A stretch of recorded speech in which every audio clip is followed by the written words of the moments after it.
Good evening. आपण आज राज्यघटनेला सुरुवात करूया. राईट.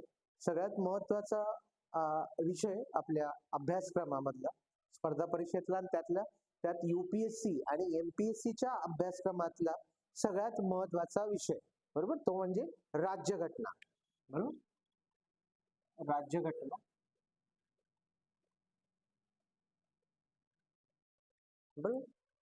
तर मुळात राज्यघटना शिकताना आपण राज्यघटना जेव्हा शिकणार आहोत, तर शिकताना आपल्याला सगळ्यात महत्वाची जी गोष्ट आहे, जी आपल्याला लक्षात ठेवायची आहे, जर आपण UPSC किंवा MPSCच्या दृष्टीने राज्यघटनेचा अभ्यास करत आहोत, तर त्यामध्ये सगळ्यात महत्वाचा जो घटक आहे तो म्हणजे विश्लेषणात्मक दृष्टिकोन.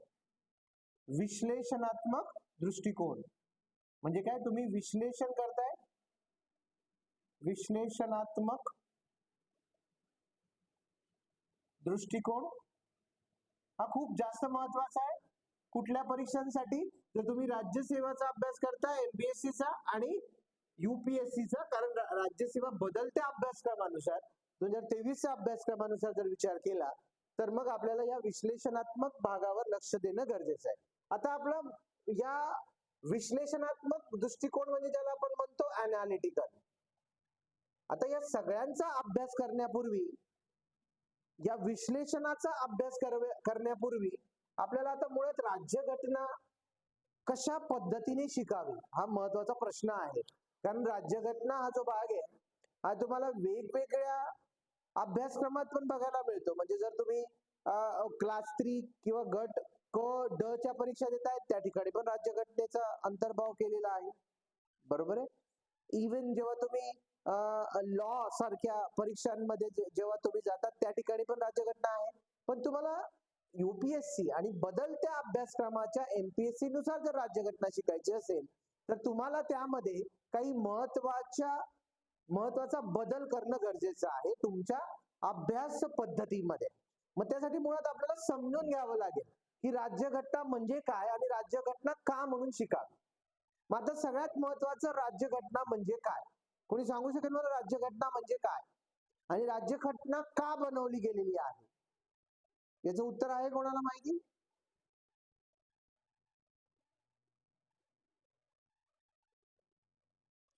बघा, राज्यघटनेची जर व्याख्या करायची असेल, राज्यघटना म्हणजे काय, सोप्या शब्दामध्ये राज्यघटना म्हणजे काय, तर राज्यघटना म्हणजे एखाद्या देशाची राज्य प्रणाली चालवण्याची पद्धत म्हणजे राज्यघटना. एखाद्या देशाची राज्य प्रणाली चालवण्याची पद्धत म्हणजे राज्यघटना. मग आता एखाद्या देशाची राज्यघटना चालवण्याची पद्धत म्हणजे, राज्य प्रणाली चालवण्याची पद्धत म्हणजे राज्यघटना. मग आता बघा, प्रत्येक देशांची राज्य प्रणाली वेगवेगळी असू शकते. मग त्यामध्ये जसं आपण उदाहरण घेतलं तर जगाच्या पाठीवर तुम्ही जर देश पाहिले तर जगाच्या पाठीवर काही देशांमध्ये साम्यवादी प्रकारची राज्य प्रणाली आहे आणि बऱ्याच देशांमध्ये लोकशाही प्रकारची राज्य प्रणाली आहे. साम्यवादी म्हणजे ज्याला आपण म्हणतो कम्युनिस्ट गव्हर्नन्स, कम्युनिझम, जे कार्ल मार्क्सने जगाला दिलं, त्याने इंट्रोड्यूस केलं, त्याला म्हणतो आपण कम्युनिझम. आणि दुसरी लोकशाही, ज्याला आपण म्हणतो डेमोक्रेसी. मग या जेवढ्या लोकशाही राज्य प्रणालीने चालणाऱ्या ज्या काही देश आहेत, त्या देशांनी राज्यघटना जी आहे ती वेगवेगळ्या प्रकारे बनवली आहे आणि स्वीकारली आहे. का स्वीकारली आहे? कारण राज्यघटनेमध्ये असलेल्या तत्वांच्या अनुसारच आपण राज्य प्रणालीला चालवू शकतो. त्यासाठी वेगवेगळ्या लोकशाहीला पुरस्कृत करणारे किंवा लोकशाहीवादी देशांनी त्यांच्या वेगवेगळ्या प्रकारच्या राज्यघटना बनवलेल्या आहेत. मग त्यामध्ये भारतीय राज्यघटना, भारतीय लोकशाही मार्गाने किंवा लोकशाही पद्धतीने आपण राज्य प्रणाली चालवतोय, त्यासाठी आपण आपली विशिष्ट राज्यघटना बनवली आहे. तसंच जर तुम्ही विचार केला तर United state of America, USA, त्यांची एक वेगळ्या पद्धतीची राज्यघटना आहे. त्यानंतर तुम्ही जर ब्रिटनचा विचार केला तर त्यांची एक वेगळ्या पद्धतीची राज्यघटना आहे. म्हणजे राज्यघटना जी आहे ती लोकशाही पुरस्कृत देशांमध्ये असेलच, पण ती त्यांच्या सामाजिक, आर्थिक किंवा सांस्कृतिक घटकांच्या आधारावर त्यांनी बदल करून त्यांच्या त्यांच्या दृष्टीने राज्यघटना बनवलेल्या आहेत. मग आपला जो महत्वाचा फोकस असेल राज्यघटना, आणि त्यामध्ये आपल्याला आपल्या देशाच्या दृष्टीने शिकायची आहे, इंडियन कॉन्टेक्स्टने राज्यघटना शिकायची आहे. म्हणून आपल्या दृष्टीने महत्वाचं काय असेल, भारतीय राज्यघटना. पण जेव्हा आपण विश्लेषणात्मक दृष्टीने शिकणार तर त्या ठिकाणी आपल्याला तुलनात्मक जो काही एक बाजू आहे ती पण शिकावी लागेल. म्हणजे भारतीय राज्यघटनेची तुलना आपण अमेरिकेच्या राज्यघटनेशी पण करणार आहोत, ज्याला विश्लेषणामध्ये ही हा मुद्दा जो आहे तो अंतर्भूत करण्यात येतो. कंपॅरेटिव्ह त्याला म्हणतो आपण, विश्लेषणात्मक किंवा तुलनात्मक असं आपण त्याला म्हणू शकतो.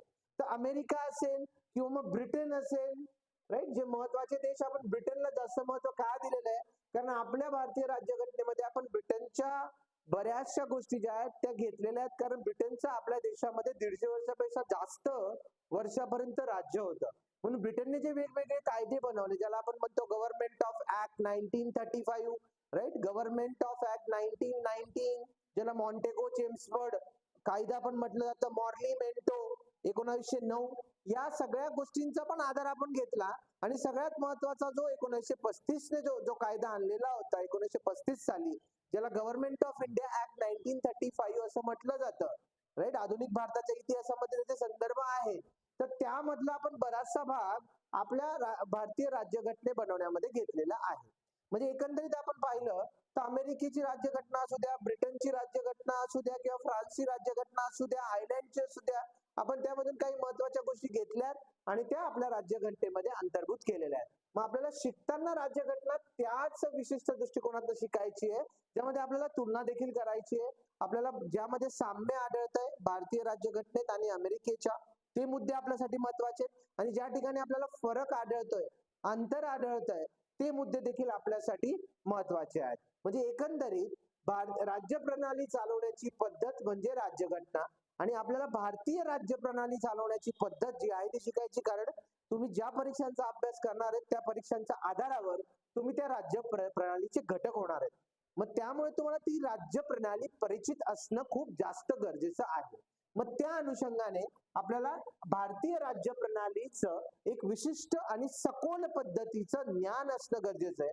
त्यामुळे या विषयाला विशेष महत्व जे आहे ते तुमच्या पूर्व परीक्षेमध्ये आणि मुख्य परीक्षेमध्ये पण देण्यात आलेलं आहे. पूर्व परीक्षेमध्ये जर पाहिलं तर आपण पूर्व परीक्षेचा जो पहिला पेपर आहे, ज्याला आपण GS1 म्हणतो, त्या पेपरमध्ये बहुपर्यायी MCQ प्रश्न जे विचारले जातात, त्या ठिकाणी पण एक मोठा भाग जो आहे याला दिलेला आहे. म्हणजे याचं एक मोठं योगदान आहे. मार्किंग वेटेज जे आहे त्याला एक जास्त प्रमाणात देण्यात आलंय. आपण ते सुरुवातीच्या इंट्रोडक्टरी लेक्चर्स मध्ये पाहिलेलं आहे. इव्हन मुख्य परीक्षेमध्ये बदलत्या अभ्यासक्रमामध्ये जो दुसरा मुख्य परीक्षेचा पेपर आहे, ज्याला म्हणतो आपण GS पेपर 2, त्या पेपर मध्ये देखील आपण या विशिष्ट घटकाला जास्त प्रमाणामध्ये महत्व देण्यात आलेला आहे. कारण तो पूर्ण पेपर जो आहे 250 मार्काचा लेखी स्वरूपाचा पेपर जो आहे, त्यामध्ये भारतीय राज्यघटना आणि आंतरराष्ट्रीय संबंध या दोघांना एकत्रित करण्यात आलेलं आहे. आणि पूर्ण एक गठ्ठा 250 मार्काचं वेटेज त्याला देण्यात आलेलं आहे. म्हणजे एकंदरीत आपल्याला राज्यघटनेचं परीक्षेच्या दृष्टीने महत्व बघता आपल्याला राज्यघटना सखोलात शिकणं गरजेचं आहे. मग आता भारतीय राज्यघटना शिकताना आपल्याला विश्लेषणात्मक आपला एक जो काही व्ह्यू आहे, जो दृष्टिकोन आहे तो असणारच आहे, बरोबर. पण ते शिकताना आपल्याला राज्यघटनाचे महत्वाचे घटक पहिले शिकणं खूप जास्त गरजेचं आहे. मग आता त्यासाठी हे घटक शिकताना बघा, आता तुम्ही जेव्हा भारतीय राज्यघटना शिकणार तर भारतीय राज्यघटना वाचताना तुम्ही जेव्हा एखाद्या लॉचे स्टुडंट आहात तेव्हा भारतीय राज्यघटना वाचतायत तर तुमचा वाचण्याचा दृष्टिकोन वेगळा असेल. पण आपल्याला या ठिकाणी UPSCच्या दृष्टीने, राईट, आणि MPSCच्या दृष्टीने, बदलत्या अभ्यासक्रमाच्या दृष्टीने भारतीय राज्यघटना शिकायची आहे. त्यामुळे विश्लेषणात्मक जो काही अँगल आहे, जो काही एक दुसरा दृष्टिकोन आहे, तो पण आपल्याला लक्षात घ्यावा लागेल. आता भारतीय राज्यघटनेमध्ये जे महत्वाचे घटक आहेत, हा स्टॅटिक पार्ट आहे. तुम्ही कुठल्याही अभ्यासासाठी ते शिकायला घेणार तर तुम्ही शिकणार, पण तो तुम्ही शिकताना त्या कुठल्या प्रोव्हिजन्सवर, कुठल्या कलमांवर आणि कशा पद्धतीने ते कलम तुम्हाला वाचले गेले पाहिजेत, या गोष्टी वेगवेगळ्या स्वरूपाच्या आहेत. म्हणजे UPSC साठी किंवा MPSC साठी बदलत्या अभ्यासक्रमानुसार, किंवा मग गट क आणि गट ड च्या परीक्षांसाठी दृष्टिकोन वेगळा असेल. कलमांचा प्रोव्हिजन्सच्या बाबतीमध्ये जो अभ्यास आहे तो वेगळा असेल. पण मग आपल्याला या ठिकाणी भारतीय राज्यघटना शिकताना जो काही भारतीय राज्यघटनेचा सार आहे तो मी हा विशिष्ट चॅप्टरच्या माध्यमातून अरेंज केलाय.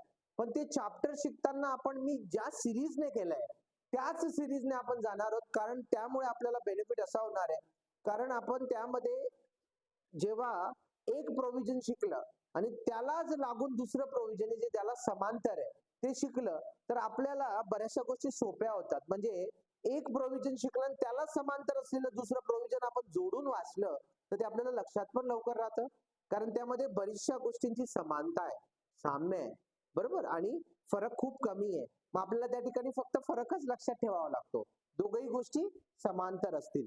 त्याच पद्धतीने आपण मग या वेगवेगळ्या प्रोव्हिजन्सला शिकणार आहोत. तर त्यामध्ये या समांतर पद्धतीने आपल्याला अभ्यास करता यावा या अनुषंगाने मी सुरुवात करताना भारतीय राज्यघटनेची सुरुवात करताना 3 वेगवेगळ्या स्टेजेस मध्ये आपण शिकणार आहोत. पहिली स्टेज जी असणार आहे ज्यामध्ये आपण सुरुवात करणार आहोत त्याला म्हणू आपण केंद्र शासन.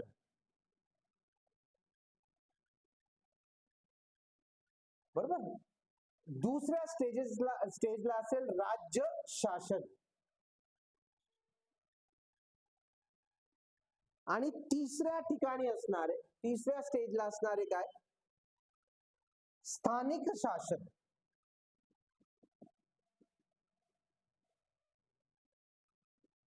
स्थानिक शासन, बरोबर. आता ही एक हिरार्की आहे, राईट. याला आपण म्हणतो संघराज्य प्रणाली किंवा त्याला आपण असंही म्हणतो फेडरल स्ट्रक्चर.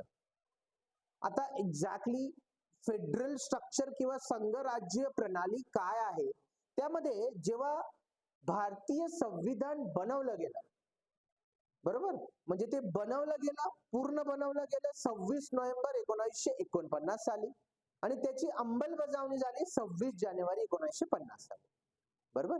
मग आता जेव्हा ते बनवलं गेलं ओरिजिनल, म्हणजे त्याची अंमलबजावणी झाली 26 जानेवारी 1950 साली, त्यावेळेस फक्त केंद्र शासन आणि राज्य शासन हे दोनच घटक जे आहेत ते होते.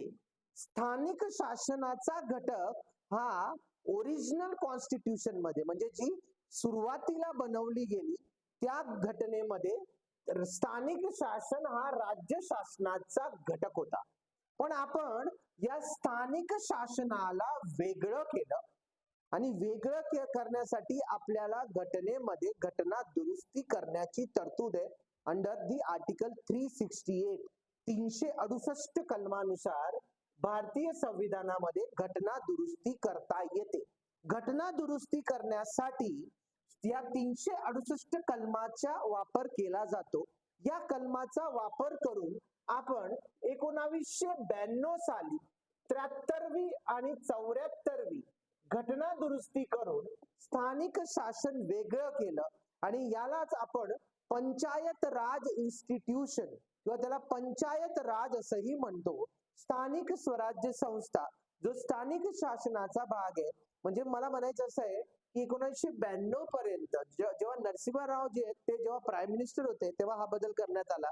तर त्यावेळेस 1992 सालापर्यंत केंद्र शासन आणि राज्य शासन हे दोनच प्रकार होते आपल्या मुख्य राज्यघटनेमध्ये.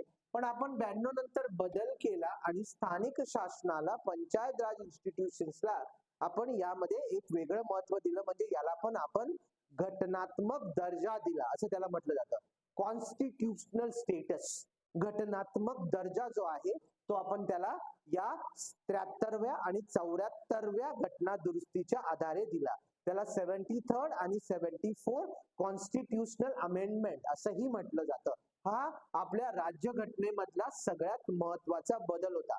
तर हाच मुद्दा आपल्याला शिकायचा आहे. मग आपण जेव्हा आपण गट क आणि गट ब साठी या शिकणार आहोत त्या ठिकाणी आपल्याला डायरेक्टली पंचायत राजचं पुस्तक तुम्ही घेतलं आणि कलम वाचत गेलं, तसं नाही. आता इथे कसं आहे, मग आता आपण असं का केलं, बरोबर. देर आहे दुरुस्त आहे. 92 पर्यंत का वाट पाहिली मग आपण, म्हणजे आपल्याला स्थानिक शासन हा प्रकार माहिती नव्हता का 92 पर्यंत? मग म्हणजे आपल्याला पंचायत राज हा प्रकार अवगत नव्हता का? बरोबर. म्हणजे आपण 1950 साली भारतीय संविधान जे आहे त्याची अंमलबजावणी केली. 1950 पासून 1992 पर्यंत आपल्याला का वाट पाहावी लागली? मग या मागची कारण, मग यालाच म्हणतो आपण विश्लेषणात्मक भाग. बरोबर. मग या मागची कारण आपल्याला माहिती असणं, शिकणं गरजेचं आहे. आणि यामध्ये आपण या डिटेलमध्ये शिकणारच आहोत. पण या ठिकाणी जर मी हा प्रश्न विचारला आणि आपण ब्रॉडली थोडा विचार केला, तर या मागचं कारण काय होतं? या मागचं कारण 1950 पूर्वीच्या घडलेल्या घडामोडी होत्या. 1950च्या अगोदर जेव्हा गांधी युग सुरू झालं, 1905 पासून गांधी युगाला एक सुरुवात झाली. बरोबर. आणि या गांधी युगाला जी सुरुवात झाली, ते गांधी युग आपल्या इंडिपेंडन्स किंवा भारतीय स्वातंत्र्य मिळण्यापर्यंत होतं. मग गांधी युगामध्ये झालेल्या ज्या वेगवेगळ्या घडामोडी होत्या, त्यामध्ये सगळ्यात शेवटी म्हणजे भारताला स्वातंत्र्य मिळाल्यानंतरच्या कालखंडामध्ये म्हणजे यामध्ये गांधींचा जो काही महत्वाचा विचार होता, खेड्यांकडे चला. बरोबर. खेड्यांना सक्षम बनवा, विलेज एम्पॉवरमेंट, हा विचार त्यावेळेस रुजला. आणि त्यानंतर मग जयप्रकाश नारायण सारखे महत्वाचे लीडर्स आले, विनोबा भावेंसारखे जे महत्वाचे लीडर्स होते, महत्वाचे जे नेते होते, त्यांनी या मुद्द्याला पुढे आणण्याचा प्रयत्न केला. पण मग 1950च्या कालखंडानंतर आपण औद्योगिक क्रांतीला स्वीकारलं. बरोबर. महात्मा पंडित जवाहरलाल नेहरूंचा जो काही कल होता, तो कल कोणाकडे होता? साम्यवादाकडे होता आणि औद्योगिकरणाकडे होता. त्यामुळे तेवढ्या कालखंडामध्ये म्हणजे 1950 पासून ते 1992 पर्यंतचा जो कालखंड होता, यामध्ये आपण औद्योगिकरण, ज्याला भांडवलशाही आपण म्हणतो, कॅपिटॅलिझम कडे आपण वळल्यामुळे काही प्रमाणामध्ये गांधींनी दिलेल्या या विचारांकडे दुर्लक्ष झालं. पण 1992 मध्ये शेवटी आपल्या लक्षात आलं की आपण स्थानिक शासनाला, पंचायत राज जे आहे यांना वेगळा दर्जा दिल्याशिवाय भारताची जी काही ग्रोथ आहे, जी काही विकास आहे, आर्थिक वृद्धी जी आहे ती होऊ शकत नाही. कारण भारतामध्ये त्यावेळेसच्या म्हणजे 1950च्या डेटाने गेला तर त्यावेळेस भारतामध्ये 60% लोकसंख्या कृषी क्षेत्रावर अवलंबून असणारी होती. कुठल्या 1950च्या डेटानुसार.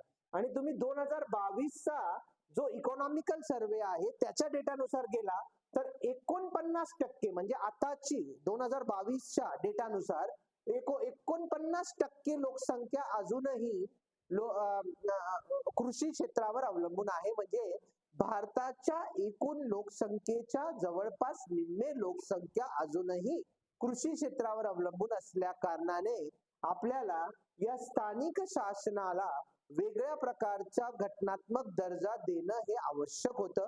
आणि त्यामुळे आपण 1992 साली शेवटी या स्थानिक शासनाला वेगळा दर्जा देण्याचा निर्णय घेतला.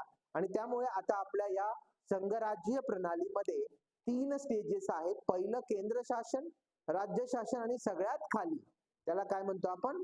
स्थानिक शासन, स्थानिक स्वराज्य संस्था किंवा त्याला पंचायत राज पण म्हटलं जातं. PRIs, पंचायत राज इन्स्टिट्यूशन्स पण म्हटलं जातं. वेगवेगळ्या नावांमध्ये त्यांना म्हटलं जातं. महाराष्ट्राच्या दृष्टीने विचार केला तर त्याला आपण या वेगवेगळ्या पंचायत राज संस्थांना वेगवेगळे नावं दिलेत. ग्रामपंचायत, पंचायत समिती, बरोबर, जिल्हा परिषद, नगर परिषद, नगरपालिका, महानगरपालिका, हे सगळे स्थानिक शासनाचे घटक आहेत. बरोबर. मग आपण शिकताना याला खूप प्रचंड महत्व आपण देणार आहोत का? कारण हा नवीन झालेला बदल आहे आणि हा अतिशय महत्वाचा बदल आहे. कारण याला आपण एक राजकीय दर्जा दिला, आर्थिक दर्जा दिला. बरोबर. यांना एक आर्थिक स्वातंत्र्य जे आहे, आर्थिक स्वायत्ता, राजकीय स्वायत्ता या 73व्या आणि 74व्या घटना दुरुस्तीच्या आधारे बहाल करण्यात आली. या वेगवेगळ्या खेड्या गावांना, वेगवेगळ्या प्रकारच्या ग्रामपंचायतांना, पंचायत समितींना, महानगरपालिकांना आणि जिल्हा परिषदांना, महाराष्ट्राच्या दृष्टीने विचार केला. मग आपण या 3 वेगवेगळ्या सेगमेंट मध्ये शिकणार आहोत. पण मग आता आपल्याला सुरुवात कुठून करावी लागेल? केंद्रापासून. केंद्र हा सगळ्यात पहिला पार्ट आहे. मग आता मग शिकताना केंद्र शासनामधलं सगळ्यात महत्वाचा पहिला घटक जो आहे, राईट, त्याला आपण म्हणतो, जो जरी भारताचा नामधारी प्रमुख आहे, नामधारी प्रमुख हा शब्द नेहमी लक्षात ठेवा. नामधारी प्रमुख. आता नामधारी प्रमुख, ज्याला नॉमिनल हेड असं म्हणतो आपण इंग्रजीमध्ये, नॉमिनल. आता या 2 शब्दांमध्ये विरोधाभास आहे, लक्षात ठेवा. म्हणजे नामधारी आहे पण प्रमुख पण आहे, बरोबर आहे, म्हणजे तो नावाला आहे पण प्रमुख पण आहे. मग त्यामुळे आपल्याला ह्या प्रमुख शब्दाकडे लक्ष देणं गरजेचं आहे, बरोबर. जो नामधारी आहे पण तो प्रमुख पण आहे, राईट. आणि त्याला या भारतीय राज्यघटनेमध्ये एक विशिष्ट नाव देण्यात आलंय आणि त्याला म्हणतात डी जुरे हेड. डी जुरे हेड म्हणजे नामधारी प्रमुख, किंवा त्याला नॉमिनल हेड पण म्हटलं जातं. लॉच्या लँग्वेज मध्ये त्याला डी जुरे हेड असं म्हटलं जातं. त्याला नामधारी प्रमुख किंवा नॉमिनल हेड पण म्हटलं जातं. आणि ते पद म्हणजे दुसरं काही नसून ते आहे राष्ट्रपती. सगळ्यात पहिला केंद्र शासनामधला पहिला महत्वाचा घटक, बरोबर. केंद्र शासनामधला पहिला महत्वाचा घटक आणि केंद्रीय कार्यकारी मंडळामधला पण पहिला महत्वाचा घटक. आता केंद्रीय कार्यकारी मंडळामध्ये पहिला महत्वाचा घटक का म्हणतोय मी, कारण केंद्रीय कार्यकारी मंडळ हे वेगळं आहे केंद्र शासनापेक्षा. केंद्रीय कार्यकारी मंडळ जर आपण पाहिलं तर केंद्रीय कार्यकारी मंडळामध्ये केंद्रीय कार्यकारी मंडळ जे आहे, या केंद्रीय कार्यकारी मंडळामध्ये जे वेगवेगळे घटक येतात, जे वेगवेगळे पद येतात, बरोबर, त्या पदांमध्ये सगळ्यात पहिलं पद आहे राष्ट्रपतींचं. लक्षात ठेवा, केंद्रीय कार्यकारी मंडळामधलं, केंद्र शासनामधलं ही पहिलं पद आणि केंद्रीय कार्यकारी मंडळामधलं ही पहिलं पद राष्ट्रपती. दुसरं पद जे आहे केंद्रीय कार्यकारी मंडळामधलं त्याला म्हणतो आपण उपराष्ट्रपती, किंवा त्याला आपण व्हाईस प्रेसिडेंट असंही म्हणतो, उपराष्ट्रपती. केंद्रीय कार्यकारी मंडळामधलं जे तिसरं महत्वाचं पद जे आहे त्याला आपण म्हणतो प्राईम मिनिस्टर किंवा पंतप्रधान. त्याला आपण म्हणतो पंतप्रधान किंवा त्याला म्हणतो आपण पीएम. कुठल्याही पार्लमेंटरी डेमोक्रेसी मधलं म्हणजे संसदीय लोकशाही मधलं सगळ्यात महत्वाचं पद म्हणजे प्राईम मिनिस्टर किंवा पीएम. त्यानंतर चौथं जे केंद्रीय कार्यकारी मंडळामधलं जे पद आहे ते म्हणजे काय, केंद्रीय मंत्रिमंडळ. म्हणजे पंतप्रधानांव्यतिरिक्त जे वेगवेगळ्या प्रकारचे मंत्री आहेत त्यांना म्हणतात केंद्रीय मंत्रिमंडळ, ज्याला आपण कॅबिनेट पण म्हणतो, बरोबर.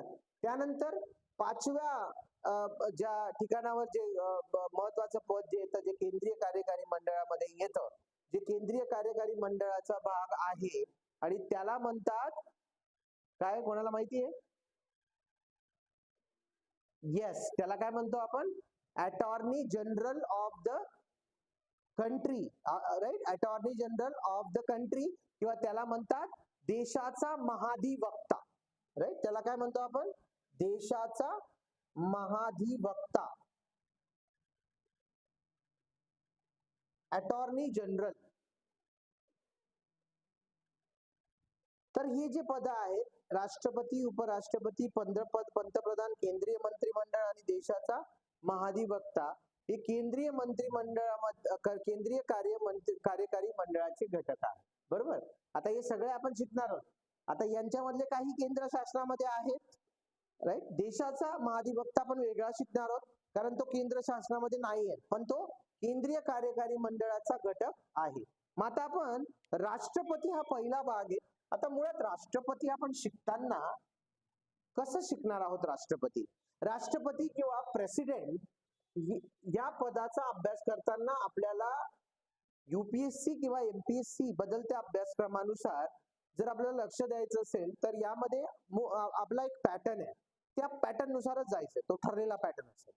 सगळ्यात पहिले ज्यावर जास्तीत जास्त प्रश्न विचारले जातात, ज्यावर या आपल्या स्पर्धा परीक्षांमध्ये युपीएससी किंवा एमपीएससीचा मेन फोकस असतो, त्यामध्ये राष्ट्रपतीच्या सगळ्यात महत्वाचा भाग नेमणूक. राष्ट्रपतीची नेमणूक कशी केली जाते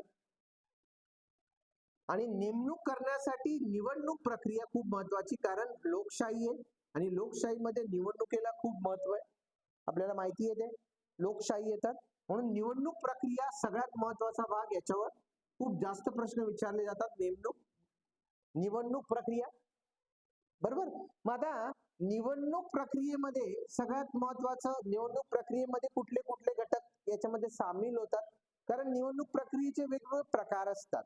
एक प्रत्यक्ष पद्धतीने होणारी निवडणूक आणि एक अप्रत्यक्ष पद्धतीने, आणि यांची निवडणूक अप्रत्यक्ष पद्धतीने होते. ती का होते त्याची कारण आहेत, हा विश्लेषणात्मक भाग असेल. म्हणजे आपल्याला शिकताना बघा, जेव्हा आपण शिकत जाऊ ना तर त्याच्या विश्लेषणामध्ये पण आपण जाणार आहोत, आपण बघणार आहोत एक एक विश्लेषणामध्ये जे काही मुद्दे असतील ते आपण त्याची चर्चा करणार आहोत आणि त्या पद्धतीने आपण त्याची तुलनाही करणार आहोत. नुसते आपण फक्त कलम नाही शिकणार, त्या कलमांचं महत्व पण आपल्याला शिकायचंय, बरोबर, वेगवेगळ्या डायमेन्शन्स मध्ये.